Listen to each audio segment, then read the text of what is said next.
Hello, this is a video to correct my previous video. I think I'm going to take that one down, not because it was entirely wrong, but because I just can't be bothered to start justifying myself to a whole load of Russian bots that I seem to attract.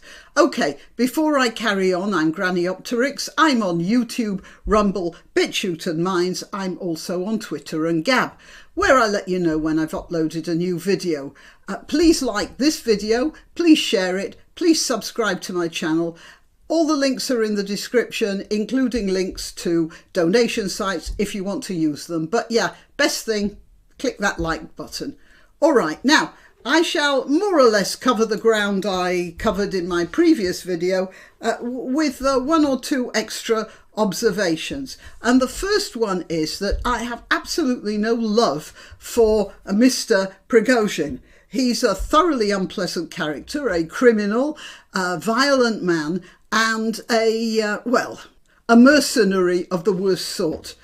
He is most likely just about the same as Putin in the human being stakes, and that's probably why they both got on so well together in the early days. However, he has been somewhat tempered by his experiences, I believe. Putin, well, let's say earlier Russian bosses did not want war. They really did want to avoid it, and that's because all of them had experienced the Second World War until Gorbachev.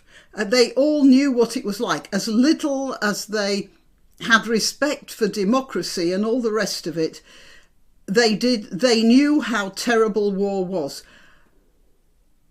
Putin had no idea how terrible war was. He was brought up as an apparatchik in the KGB at a time of, well, Cold War shenanigans, but he didn't really have any experience of the horrors of war, which is why I think he went into this venture so readily, allowing himself to be persuaded or persuading himself. Prigozhin is probably the same, but he's there on the front line. He's seen people he knew and liked. He's seen them die, or he's seen them at least one day and then not the next.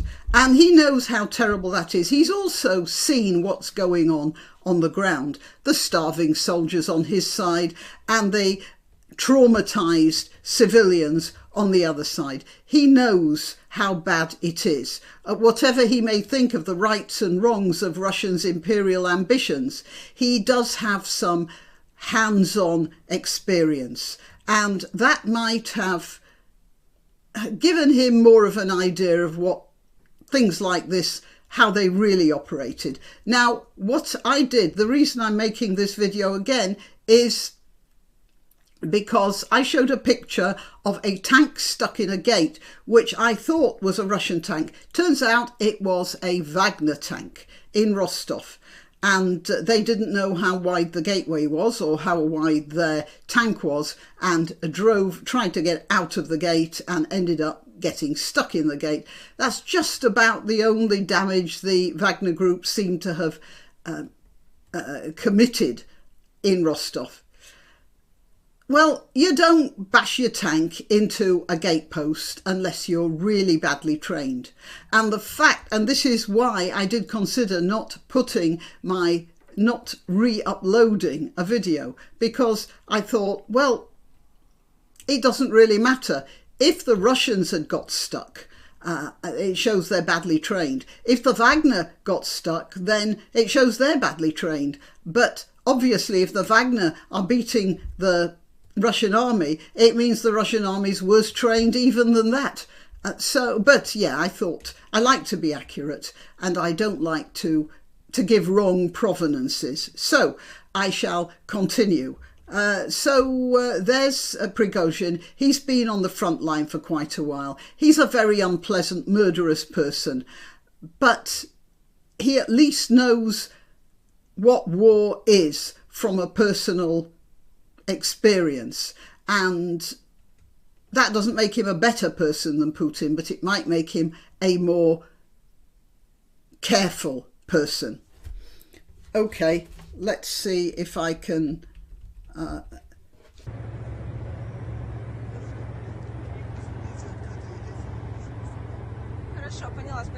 It took the Wagner less than 2 days to subdue Rostov without apparently any undue violence to the citizenry. And this would be because the citizenry didn't appear to be particularly angered by Prigozhin's incursion there. And I've been watching Denis Davidov, and it seems that they've picked up equipment from deserting Russian battalions, and they got through Rostov in under 2 days, and now they're out the other side. I don't know how much support they're getting from the people as they're heading to Moscow, but it does seem that if they're not getting active cooperation, they're also not getting active defiance. And 2 days, and they were in Bakhmut. The Russians were in Bakhmut for 10 months and 3 weeks, something like that. And they had to reduce the entire place to rubble before they could walk in on it.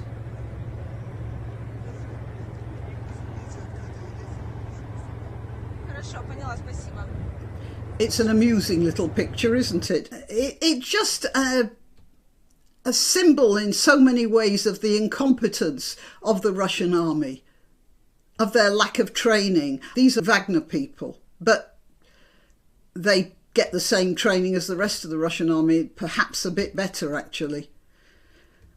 Okay, so I ended my last video with a quote from Hemingway from The Sun Also Rises, and because it seemed to me to be very to the point about what's happening in Russia right now. We are seeing disintegration. I don't think the army will get a handle on this. Of course, you know, you can always be proved wrong, but it does look like the Russian army have lost willpower. If the Ukrainians came in, they'd regain it. The Ukrainians are doing very well to stay where they are. They have actually frozen their action, but they can't fight other Russians in the same way, and they're exhausted, and they're out of ammo basically. And if that Wagner tank driver is anything to go by, they lack the expertise too. Right, and this is the quote from The Sun Also Rises. There's a chap called Bill. "How did you go bankrupt?" Bill asked. "2 ways," Mike said. "Gradually, and then suddenly." All right, till next time. Why not treat yourself or a favoured relative or friend to these magnificent examples of merch? The mugs and t-shirts come in the granniopteryx design or Granbo with a firearm or the more deadly knitting needles. Go to www.granniopteryx.com and whatever platform you're watching this on, please click like, subscribe and share.